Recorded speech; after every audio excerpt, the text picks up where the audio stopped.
উন্নত মানের কাচের টুকরো বা নকল হীরা বিক্রির পর আলোচিত ডায়মন্ড ওয়ার্ল্ডের ব্যবস্থাপনা পরিচালক দিলীপ কুমার আগরওয়ালের ভেজাল মদে সর্বনাশ হচ্ছে লাখো মানুষের।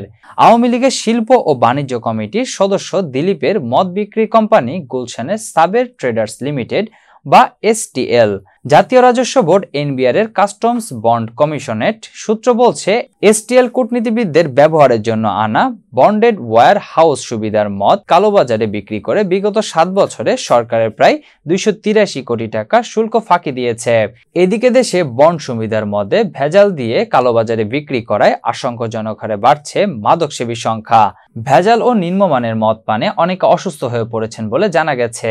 সূত্র বলছে, মদ বিক্রি কোম্পানি সাবের ট্রেডার্স লিমিটেড বা এসটিএল এ চট্টগ্রাম ভিত্তিক বৃহৎ ব্যবসায়িক গোষ্ঠী এস আলম গ্রুপের সঙ্গে পার্টনার ছিলেন এমপি আনার হত্যাকাণ্ডে আলোচিত সোনা ও হীরা চোরা কারবারির ডন খ্যাত দিলীপ কুমার আগরওয়াল।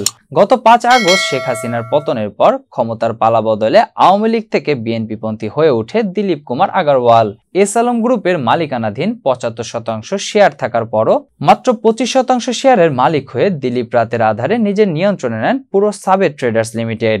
বর্তমানে প্রতিষ্ঠানটিতে কয়েকশো কোটি টাকার শুল্কমুক্ত সুবিধায় আনা মদের মজুদ রয়েছে। এমন পরিস্থিতিতে দিলীপের মদের কোম্পানি সাবের ট্রেডার্সে এনবিআর এর নজরদারি বাড়ানো হয়েছে বলে জানিয়েছে সংশ্লিষ্ট সূত্র।